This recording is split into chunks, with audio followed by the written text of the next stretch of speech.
Nope. Taoism is kind of the macro patience part of The this. arc of you going from super try hard mode into kind of letting But I go. really came at it from an approach of like, I just want to have fun at work. Nature does not hurry, yet everything is accomplished. Where the mind goes. Has there been a time when you wanted to solve a problem really bad and you pushed super hard and you tried your best, but it just went nowhere and you failed? So, one thing that comes to mind, this was back in college. I worked all 4 of my years in college at a university call center. Basically, what we did was we raised money for the university. We were the ones that would call you and bug you and go, "Hey, I know you spent $50,000 to come here, but you want to give us an extra 250 for something, right?" Uh, I'll be honest, it was actually an amazing job, but I did not appreciate bugging alumni for more money. Although I will say I was relatively good at it. 3 years into the job, I was becoming a senior, and I really wanted to move up into a supervisor role. I had definitely had the experience. I had good numbers. I was bringing in a good amount of money for the university. I was pretty good at what I did. And I was given a bit of a list of like, okay, here's the things that a supervisor needs to do. I did every single one of them to a T. I tried really hard to go to as many shifts as I possibly could, went above and beyond, took on a bunch of mentorship opportunities. I thought I did everything I possibly could have to get the supervisor job at the end of the semester. Um, and fast forward to that end of the winter semester or fall semester, and I didn't get the job.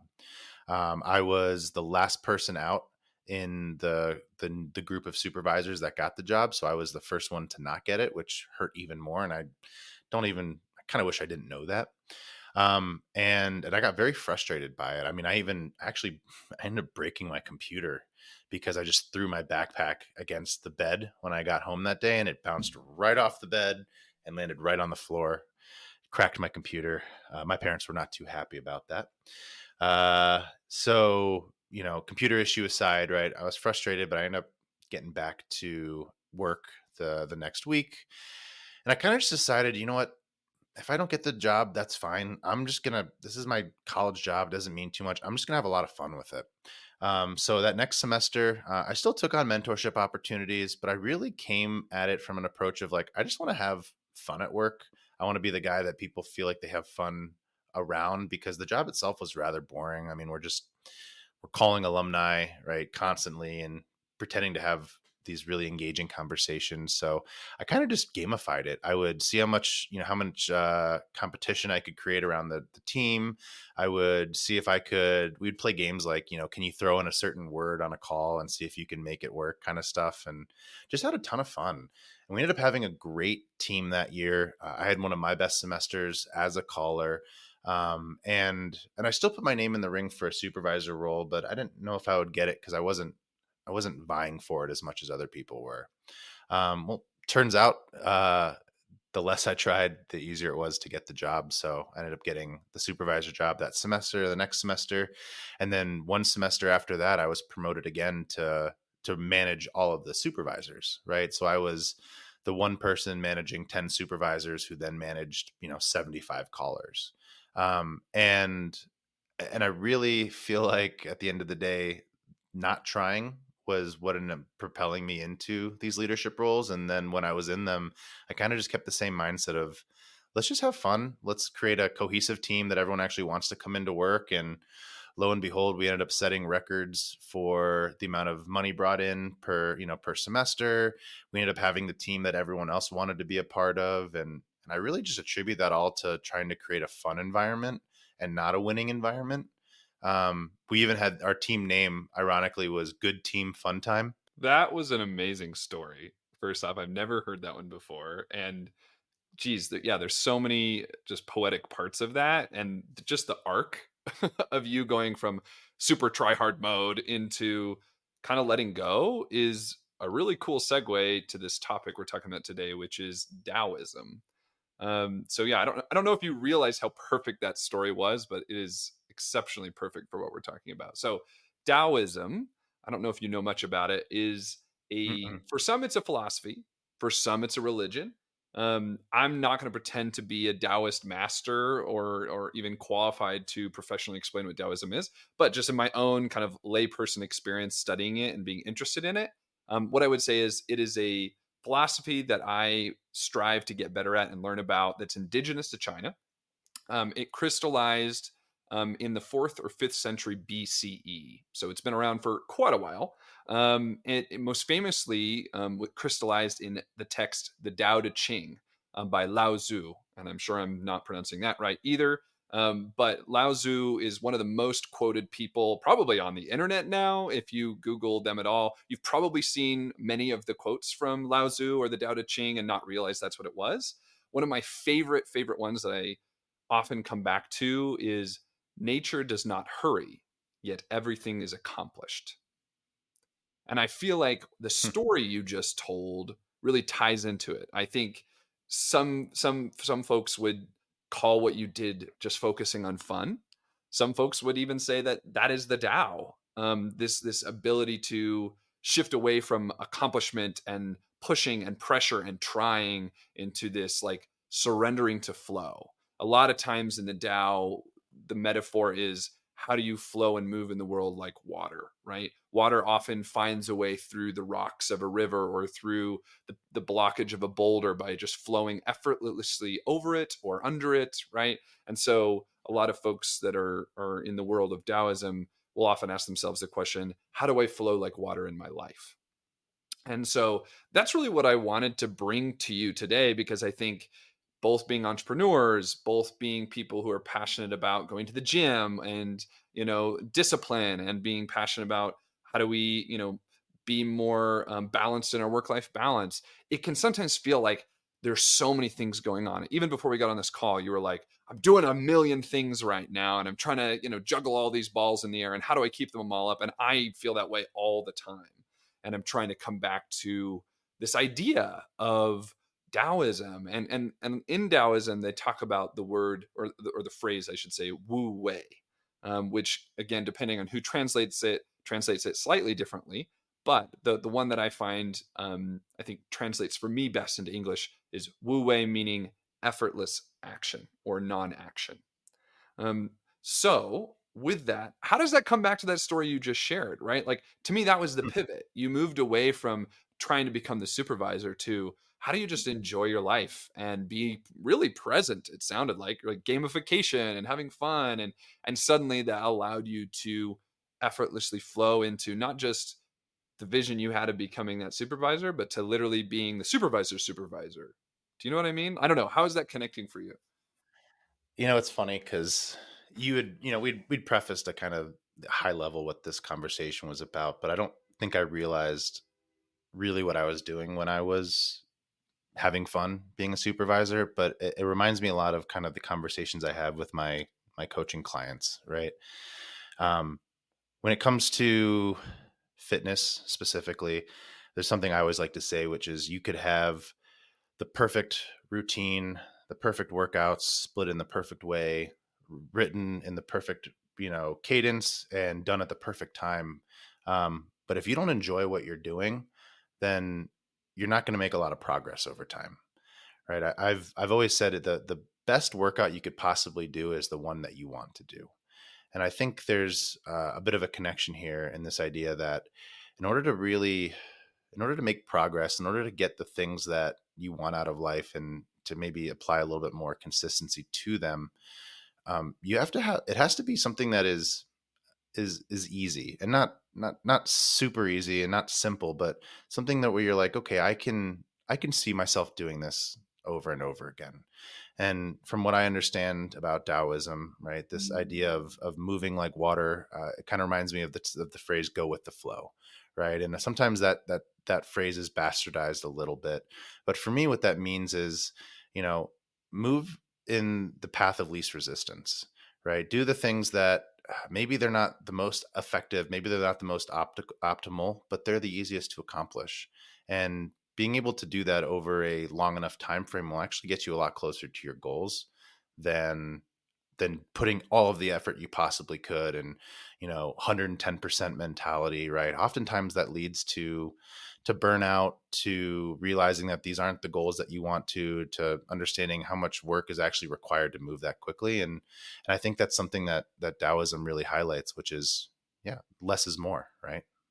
Oh, yes, I love less is more. And in fact, you're reminding me of a story because I am like culprit number one for complicating things. I am an over anxiety stress machine and I overcomplicate and try too hard all the time. And ironically, that's something I focus on a lot with my coaching clients because I think I know how hard it is. I know that this is a thing that is really difficult for a lot of people and I know how important it is, and it's often easier to hear that from somebody else than from ourselves, right? And here's just a little story, honestly, of me doing that myself, which is a little while ago, back when I was working a 9 to 5. I had an external partner reach out and ask something of me. They wanted me to do this task and it was totally out of scope. It was, even just hearing it was stressing me out. I started to spin out. It was a Friday. I was supposed to be, relaxed moving into the weekend. And instead, my mind had moved into overdrive panic mode. I was like, there's no way we can do that. I can't believe they would even ask that of me. It's so inappropriate. I don't have time. Now am I going to have to work over the weekend? How is this even going to be possible? Right? Totally went the other direction, in an unhealthy way, and ended up going, I need to just sit on this. I'm so worked up about this. I can't respond to this on a Friday. I need to just chill over the weekend, take a deep breath, and I'm going to respond on Monday. Even though that felt like I should take care of this right now. So I just chilled, let the weekend come, didn't try to solve it as much as I could. And then on Sunday, I found myself going back to that email and in a very different mindset, rereading it and going, maybe that's not what they were asking of me. Maybe it was actually this other thing because the way it was worded was a little bit vague. And I went, this other thing is really easy for me to do. It only takes me 15 minutes. And normal me would be like, I'm going to try to like prepare all of the scenarios and solve this problem. And instead I just went, okay, what is Taoism always reminding me? What is effortless action? I'm just going to take the next step. I'm just going to email them and ask for clarification. That doesn't really solve my problem, but it's easy. It moves me out of this panic mode and just ask for clarification. So I did, and they ended up just wanting the really easy thing. And it was such a reminder to me of how do I shift out of this like oversolver brain mode that I think both myself and a lot of people get caught in, and go, what's the next easiest thing I can do to solve this? How can I flow like water in this situation? I like that idea of flowing like water. Um, Kind of reminds me too of this phrase I use with clients a lot, which is sometimes in order to be able to get what we want, we have to lower the barrier to entry to it. I think a lot of times people create more barriers to entries around problems and, more importantly, getting to solutions than there has to be. And I'll use again fitness as an example because that's top of mind for me. A lot of people think in order to make progress to, let's say, gain muscle, right? In order to gain muscle, I have to be in the gym 5 days a week. I have to be spending an hour every single day. I have to be doing this crazy body part split and taking every exercise to failure. And if I'm not leaving the gym crawling out of there, then I didn't get a good workout, right? In my experience, that's what leads to injuries. That's what leads to fatigue and inability to recover. It's what leads to not enjoying the process of gaining muscle and going to the gym. And oftentimes it's almost counterproductive to the goal that we want. But if we're able to lower the barrier to entry and make things a little bit easier, right? Maybe we're not going to the gym 5 days a week. Maybe we're actually only going to the gym twice a week. Maybe we're not doing an hour long workout. Maybe we're just doing 30 to 45 minutes, but we're making those 30 to 45 minutes very effective, right? Maybe we're actually not crawling out of the gym. Maybe we're walking out of the gym feeling better than when we came in, right?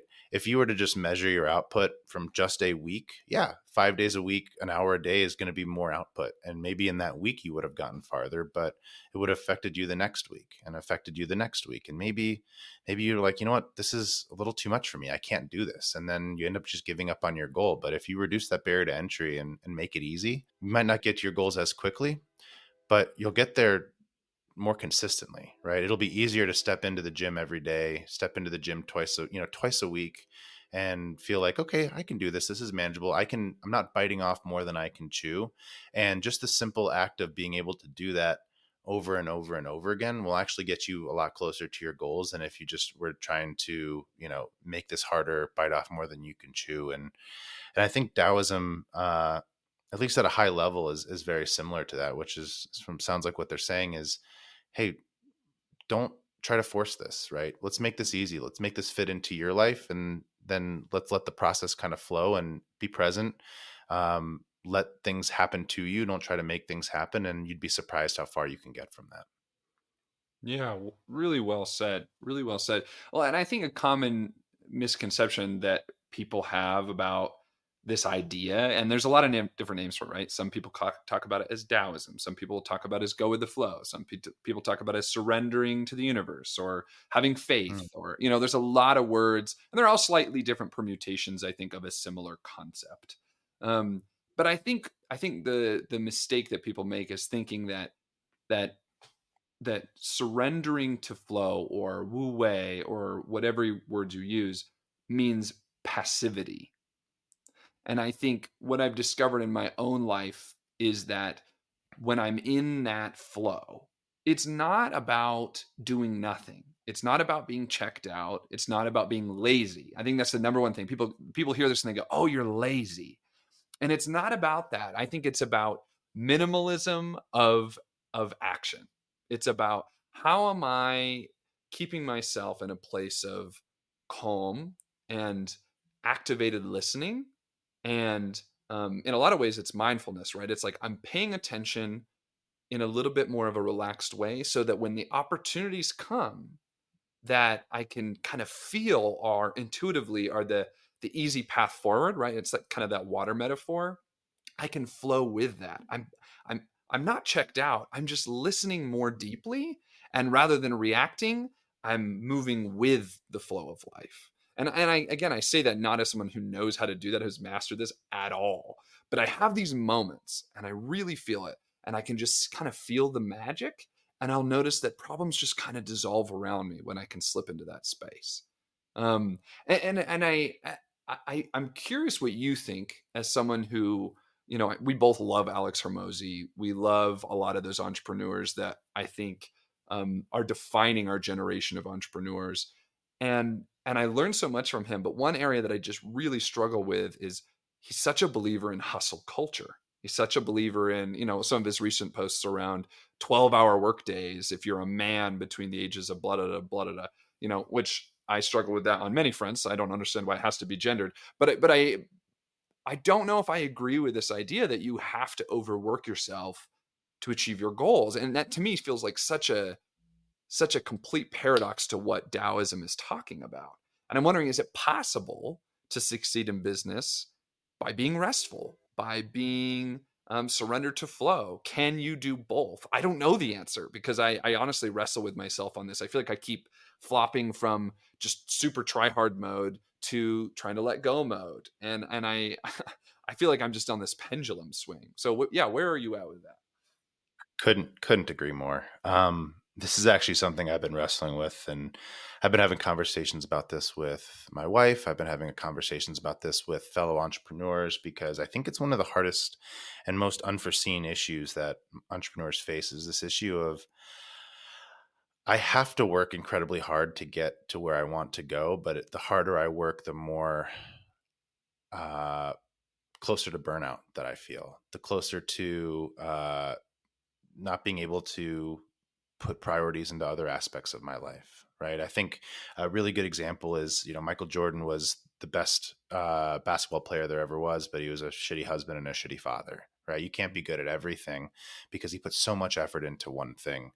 I think when it comes to hustle culture specifically, it's a bit of a double-edged sword, right? On one hand, people like Alex Hormozy are absolutely right. In order to be able to build something big and memorable, you're going to have to work incredibly hard, and you're going to have to sacrifice long hours and long nights and time away from friends and family.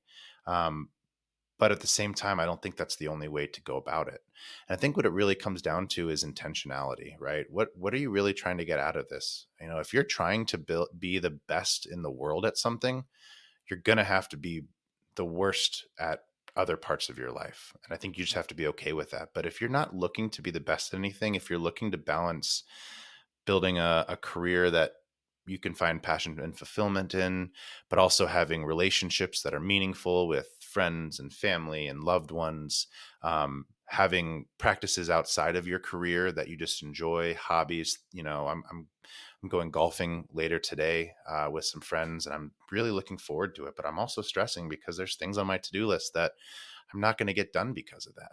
Right? That's one of the real things about being an entrepreneur that people don't realize is um, everything is a sacrifice. And when it comes down to hustle culture, I really, we've talked about this before, but I really like this idea that comes from Gary Vaynerchuk. It's micro patience and macro patience and micro speed, right? So on a long enough time frame, I think one of the important parts of being able to, and maybe I don't know if Taoism touches on this specifically, but I think the idea of patience is really important. Being able to think in longer timelines and understand, hey, I'm not going to be able to get to what I want just by working harder and just trying to make sure that I can try to expedite this process that is inevitably going to happen. And I think being able to have presence, step back and go, or sorry, I think being able to have patience and step back and go, hey, this is going to take as long as it takes. And the more I try to rush it, the farther away it's going to go, is really important. But on the other side, right, I think the micro speed part is kind of the other side of hustle culture, where when you are working, it's important to be what I call whole assing things, right?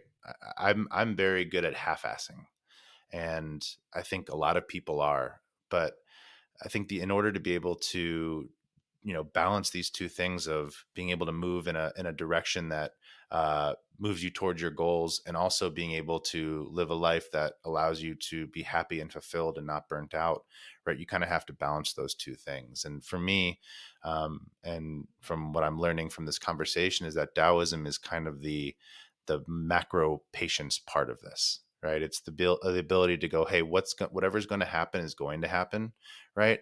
I can choose how I react to it, but I also can't force things to happen. So the more that I just open myself up to, hey, this is what life is throwing at me, and it just kind of coming to mind here is this other idea that I really like, which is um, things aren't happening to me, things are happening, and I'm taking ownership of them, right? I think that's something that people struggle with, is they go, oh, why is this happening to me? Why is this happening to me? It's not, it's happening, and you're taking ownership of it. So when it comes back down to hustle culture, I think it's this idea that you can balance working really hard to get to your goals, and also understanding, hey, there's a limit to what I can do, and there's a law of diminishing returns that's coming into play, that the more I actually try to make something happen, the less likely it's actually going to happen. I think it almost makes me come back to your first story, which is you told us about trying to become the supervisor, right? And I feel like you, in the first part of that story, were in hustle culture. You were trying to Mm-hmm. make something happen. You worked super hard, it sounded like. You busted your ass, right?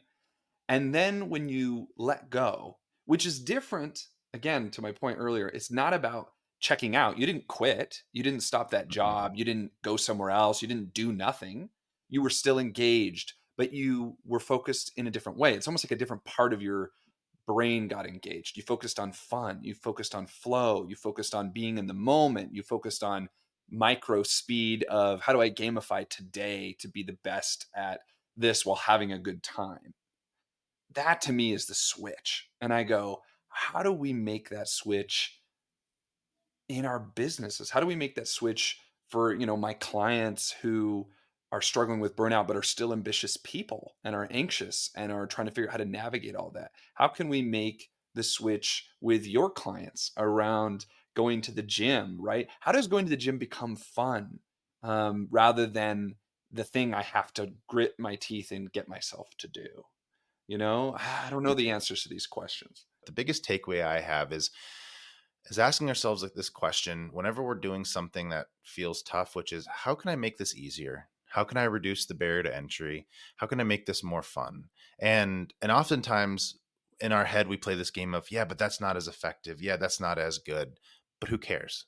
Right? Let's challenge ourselves going forward here to make things easier, because I think we get wrapped up in this idea that I need to do more so that it actually feels like it counts. But then we don't do anything, and then it doesn't count, because at the end of the day, imperfect action is better than no action at all.